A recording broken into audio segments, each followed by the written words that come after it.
Ma présentation va être un peu plus courte que d'habitude puisque je vais vous montrer la création d'un script ATS, la variabilisation de ce script avec des variables d'environnement, mais ensuite je passerai la main à Refaire-Test pour vous présenter plus en détail l'intégration de ce script dans la solution de management des tests Refaire-Test. Alors, pour commencer, je vais créer un nouveau script ATS.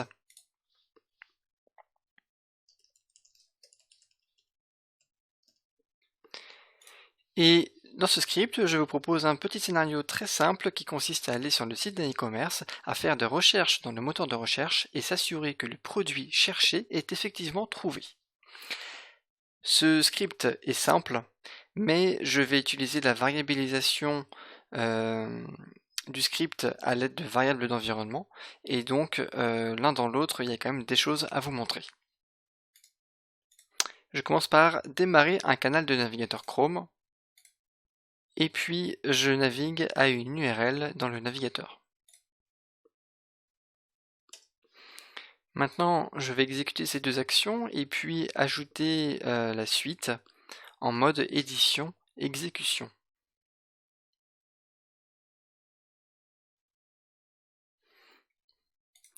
Voilà, j'ouvre l'outil de capture AgiliTest et puis je vais saisir quelque chose dans la zone de moteur de recherche. Pour cela, j'utilise des attributs qui permettent d'identifier le composant de manière unique. Alors, on a une boîte d'input de type search, ça semble pertinent. Et puis je vais également utiliser un attribut parent qui va être ça, horizontal search. Et avec ce mélange de deux attributs, je me rends compte que j'identifie cette boîte de recherche de manière unique, comme AgiliTest me le montre ici avec la coche verte. Je peux maintenant utiliser cette détection pour faire une action de saisie clavier.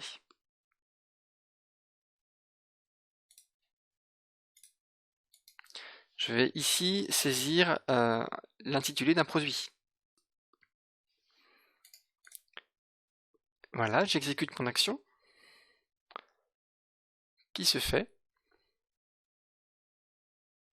Et puis maintenant, il faut actionner cet envoi dans le formulaire en appuyant sur le bouton d'envoi du formulaire de recherche.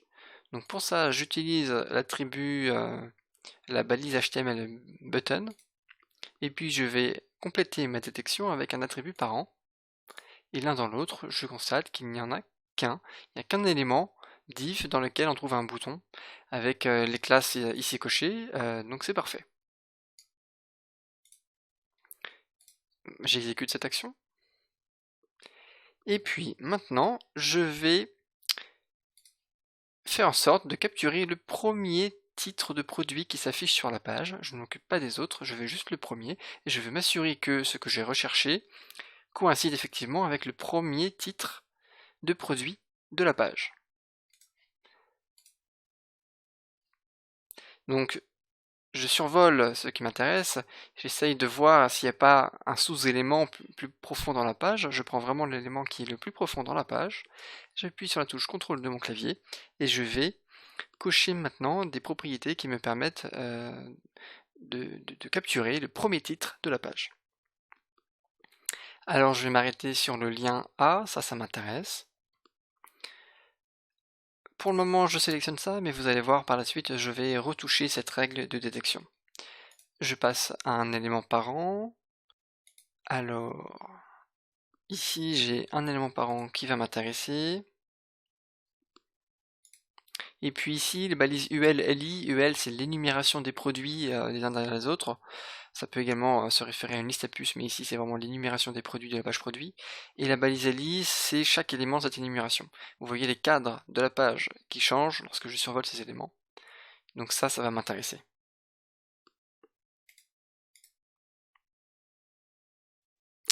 Voilà, alors qu'est-ce que je fais? J'ai fait une règle de détection très complète. Je vous avoue que je l'avais un petit peu testé avant ce webinaire. J'ai donc ici la partie UL, c'est l'énumération de tous les produits avec un élément qui m'intéresse. Ensuite, je m'attarde sur le premier élément du produit, dont le numéro de produit peut être n'importe quoi. Hein, j'ai recours ici à une expression régulière. Ensuite, je m'attarde sur le bloc qui contient le titre et pour terminer, le lien.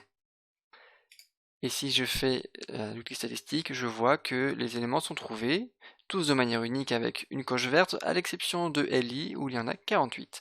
Probablement parce que sur ce résultat de page, il y a 48 produits. Alors ici, je vais devoir recourir en plus à un index pour dire je veux le premier élément. Je vais le faire maintenant. Je ferme mon outil de capture et ici je vais un petit peu modifier cette règle de détection.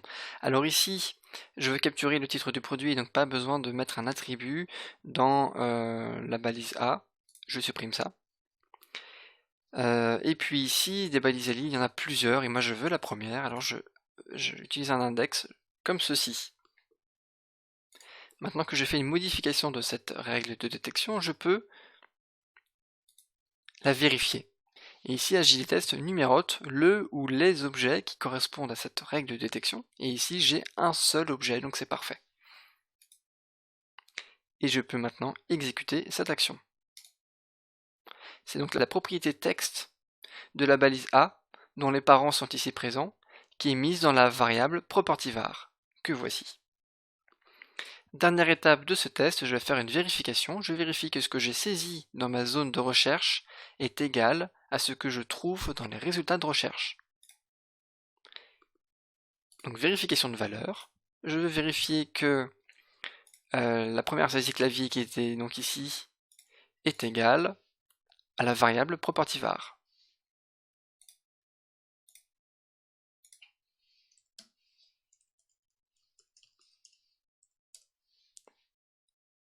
Et cette action est réussie. Voilà, c'est parfait. On a ici un premier script minimal, je vous l'accorde, mais qui fonctionne. Je vais maintenant aller plus loin et variabiliser la saisie clavier.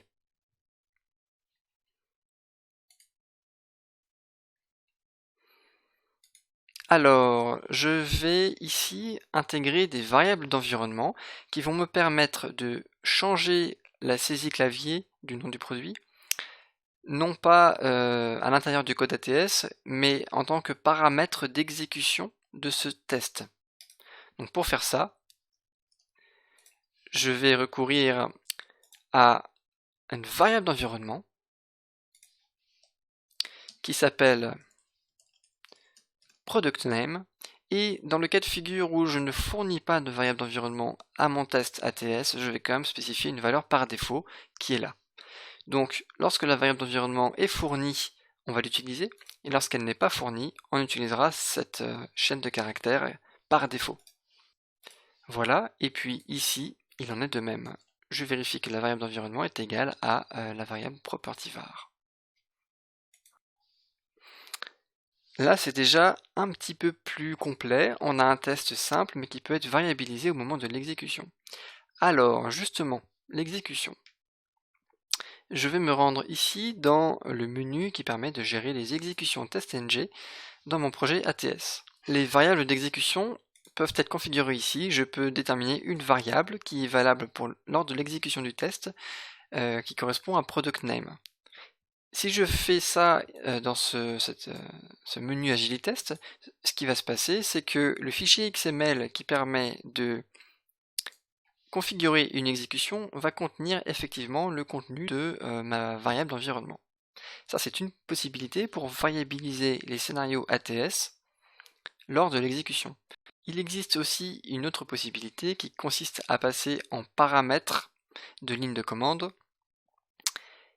les variables que je veux modifier dans le script ATS.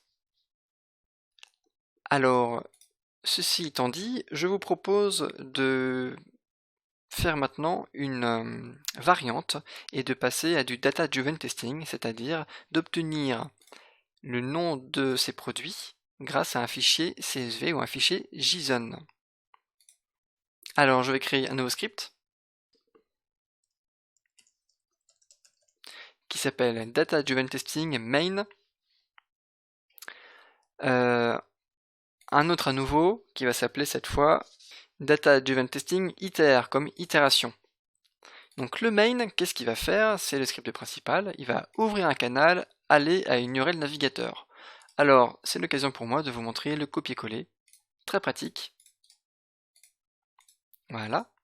Ensuite, le Data-Driven Testing Main, il va lancer la partie itérative. Voilà. À partir d'un fichier de données, ce fichier de données, je l'ai déjà fait, donc je vais l'indiquer ici. Voilà. Et puis ensuite, on passe à la partie itérative. Qu'est-ce qu'elle fait cette partie? Elle fait une saisie clavier, et puis elle va jusqu'à la vérification. Copier, coller. Ici, il faut quand même que je précise qu'on ne travaille non plus avec des variables d'environnement qui sont spécifiées au moment de l'exécution, mais on travaille avec des paramètres qui sont issus du fichier JSON. Donc on n'est plus sur une variable d'environnement, on est sur un paramètre de script. Le paramètre savon dans mon fichier JSON. Et puis ici, c'est la même chose. Ce n'est plus une variable d'environnement, c'est un paramètre qui est obtenu depuis le fichier JSON. Voilà. Ok, alors je vais actualiser les valeurs pour vider mes variables. Je peux me débarrasser de ce script dont je n'ai plus besoin. Et je vais pouvoir maintenant essayer de lancer le script Data-Driven Testing Main. Alors je récapitule, ouverture de canal navigateur, on va à une URL, ensuite on ouvre le script qui permet de faire des itérations, on alimente ce script avec un fichier de données au format JSON que je peux vous montrer, je l'ai préparé, il est ici. On a les titres des produits. Et puis ensuite on fait la saisie clavier, alors c'est le paramètre, je vois ici, qui s'appelle titre, et non pas savon. Ici, c'est la même chose. Voilà. Et puis, je vais pouvoir vous montrer l'exécution de ce script avec la génération d'un rapport vidéo.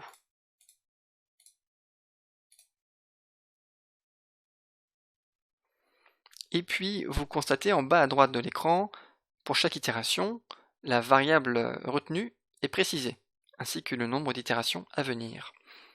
Premier produit, ça a fonctionné. Deuxième produit,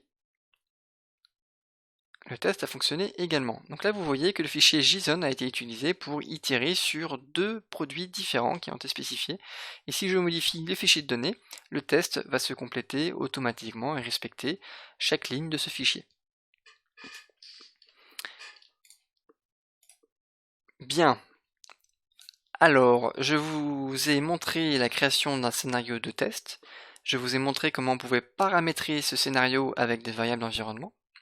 Et puis par ailleurs, je suis passé à une présentation de la création d'un test en Data-Driven Testing avec un fichier de données. Maintenant, ce que nous pourrions faire, c'est un mélange des deux, dans lequel les variables d'environnement me permettent de modifier le contexte d'exécution du test, ainsi que éventuellement le fichier de données à retenir.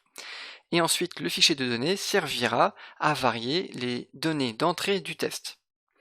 Donc la variabilisation se fait à deux niveaux. D'une part avec des données qui sont fournies au moment de l'exécution, ce sont des variables d'environnement, mais aussi avec un fichier de données qui concerne son lot de paramètres. Alors, pour faire ça, un exemple possible pour paramétrer le contexte d'exécution, c'est de modifier le navigateur. Voilà.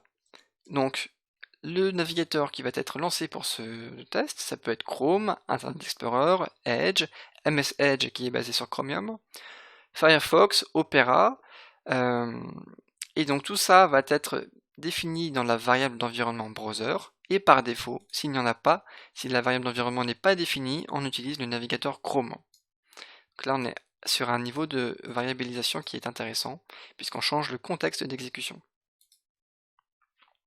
Ensuite, une autre possibilité de variabilisation, c'est de spécifier au moment de l'exécution quel est le fichier de données que je veux utiliser.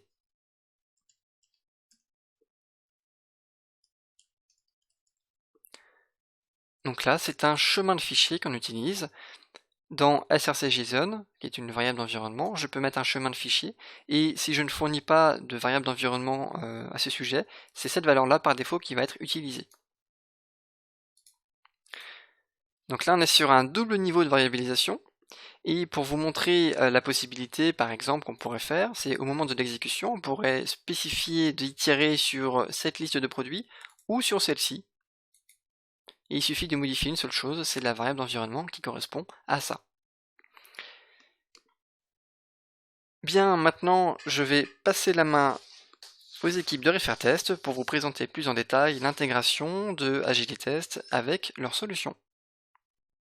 Bien, merci Paul pour cette présentation d'AgiliTest.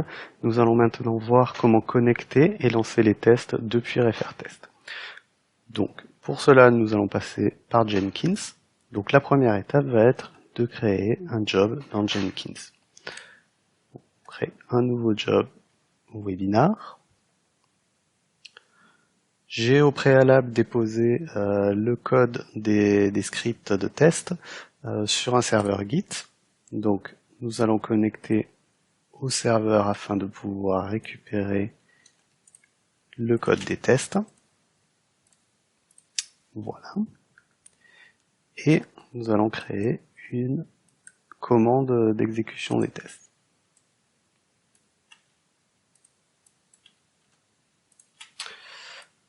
Donc dans cette commande, on va retrouver plusieurs choses.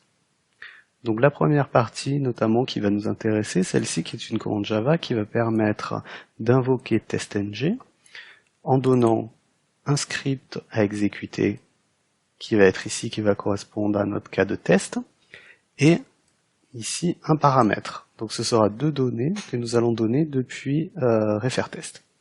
Donc pour le cas de test, nous allons prendre pour cela le nom du test. Donc on va créer un paramètre de type chaîne de caractères qui va être le nom du test. Donc de la même façon, dans Refairtest,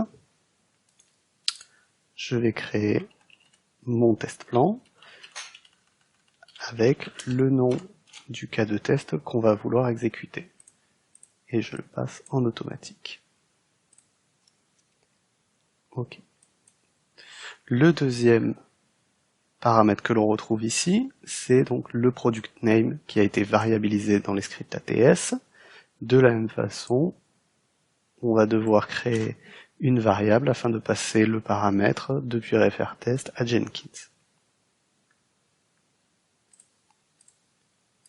Un nouveau paramètre qui va s'appeler testParameter tout simplement parce que cela signifie que côté Refairtest, nous allons créer un jeu de données avec une variable product name qui va être valorisée à chaque exécution. Donc dans nos jeux de données, on va créer un premier jeu de données savon-fruits pour rechercher des savons aux fruits. On va pouvoir créer notre paramètre product name que nous allons pouvoir ensuite valoriser et l'ajouter à notre jeu de données. Donc dans ce cas-là, la valeur sera celle-ci. De la même façon, pour une autre valeur, on va pouvoir créer une autre valeur pour les fleurs. Et ces jeux de données pourront être rattachés à notre plan de test au moment de l'exécution afin de passer soit l'eau 4 savons de Marseille parfum fleurs, soit parfum fruits au script. Voici donc la commande d'exécution des tests. La suite correspond uniquement à la génération d'un rapport en PDF à partir de documents XML que nous récupérerons à la fin de l'exécution côté Refairtest. Donc pour cela, il nous faut archiver les résultats. Donc nous allons archiver deux choses, les documents PDF et les documents ATSV qui correspondent au rapport vidéo. Et la dernière chose à faire côté Jenkins va être de paramétrer la création de ces rapports, donc le rapport vidéo et le rapport XML qui servira de source au rapport PDF, et de donner également le nom du browser dans lequel on veut exécuter les tests. Voilà, côté Jenkins c'est terminé. Donc si on reprend notre job, il va y avoir 3 choses à donner à Jenkins afin de pouvoir exécuter les tests. C'est d'une part le nom du job sur lequel on va s'appuyer, et ensuite les 2 valeurs de paramètres. Donc test plan label, on a dit, ça c'est le nom du test plan, donc rien à faire, et product name, c'est les jeux de données, donc c'est déjà fait. Côté refer test, il nous reste donc à pouvoir passer le nom du job. Donc, pour cela, je vais créer une variable au niveau des plans de test que je vais appeler Jenkins template, qui sera donc le nom du job. Si je reviens sur mon plan de test, le champ a été créé, je vais lui donner le nom du job auquel je veux l'associer. Je peux maintenant créer ma campagne et lui ajouter mon test, afin qu'il s'exécute, et sans oublier de lui donner un jeu de données afin qu'il ait le product name à chercher. Voici. Et maintenant, je peux donc exécuter mon plan de test. Il se met en file d'attente dans le build Jenkins. Voilà. Il passe in progress. Et là, donc, on devrait voir la fenêtre s'ouvrir.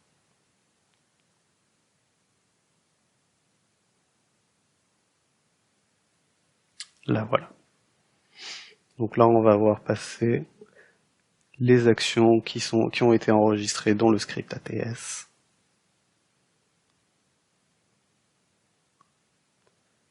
Voici.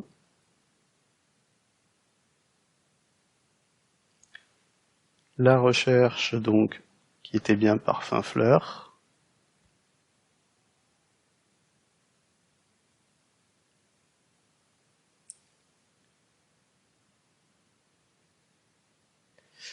Et les résultats de recherche.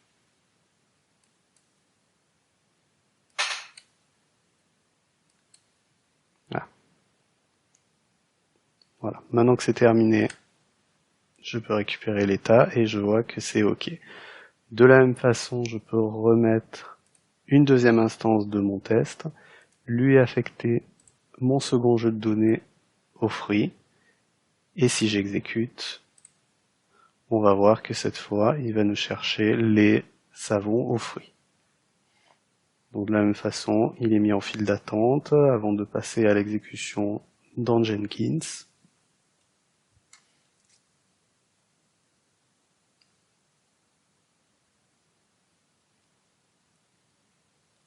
Voilà la fenêtre de recherche.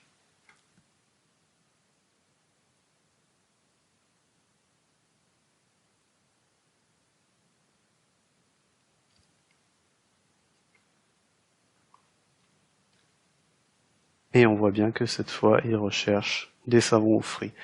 Donc ça, en utilisant le même script, on peut créer autant de jeux de données que l'on veut pour chercher un certain nombre de produits. Voilà, donc si on revient sur notre premier test, où on cherchait les savons aux fleurs, on voit le détail, le run, qu'on a exécuté tout à l'heure, avec le détail des logs de l'exécution. Donc là, on retrouve les logs ATS, le résultat, et ensuite, donc c'est la partie génération du fichier PDF. Et dans les fichiers attachés, on va trouver d'une part le rapport en PDF qui a été généré, qui contient toutes les captures d'écran de chaque étape. Et d'autre part, le rapport vidéo qu'on peut télécharger afin ensuite de le passer dans le player vidéo. Voilà. Et on retrouve donc la même chose que dans le rapport PDF, mais cette fois en version animée.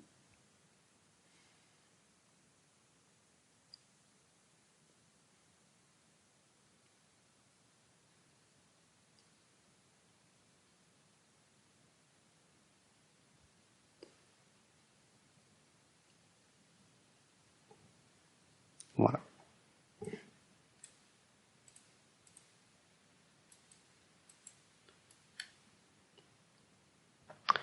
Voilà comment brancher refaire-test et exécuter à partir de celui-ci les scripts ATS de test qui auront été générés à partir d'AgiliTest.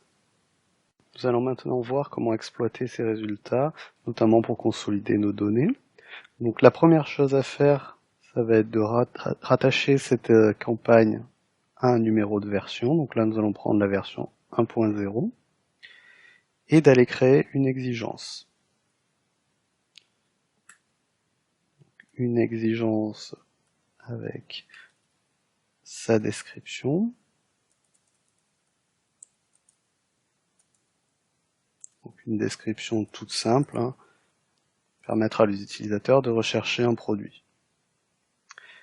Elle aussi, nous allons la rattacher à un numéro de version afin de pouvoir faire le lien avec la campagne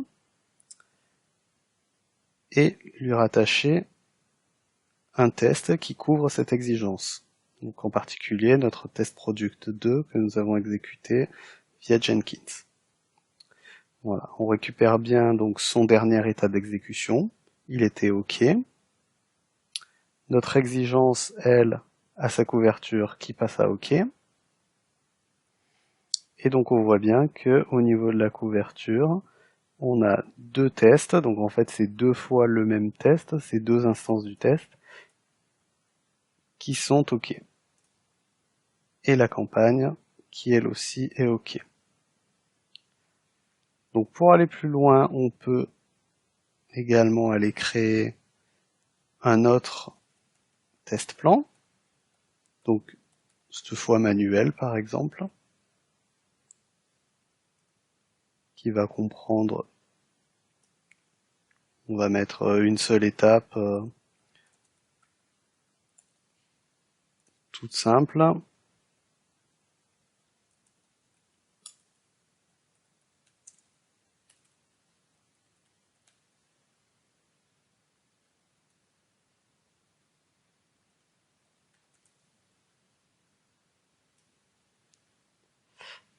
Voilà, une seule étape sur notre test manuel. Et on va pouvoir aller l'ajouter également à notre campagne, puisqu'on peut mélanger les tests automatiques et les tests manuels. On va exécuter ce test. Et donc on voit ici notre étape avec l'opération et le résultat attendu. Et on va dire que dans notre cas, c'est en échec. Donc on va créer une anomalie.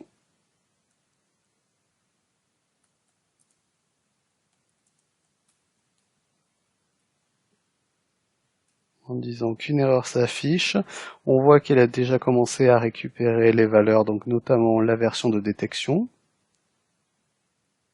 Et ici, on récupère les étapes qui ont mené à l'erreur. Il a récupéré donc le plan de test. Voilà. Donc notre test, lui, est en échec. Notre campagne aussi. Et on voit notamment donc les deux tests OK qui sont nos tests automatiques et notre test KO qu'on vient d'exécuter. Si on revient au niveau de notre exigence,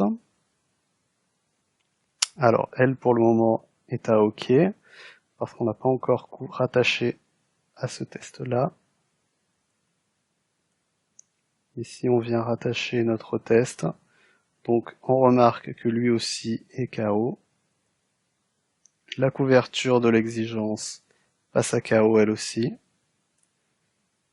Et on retrouve ici les statistiques de couverture de notre exigence. Ainsi que, dans cet onglet, on peut également retrouver directement l'anomalie qui a été rattachée, puisqu'elle a été levée à l'exécution d'un test qui était lié, donc c'était ce test-là qui était lié à l'exigence. On a donc le lien entre tous les items, tous les objets de refaire-test.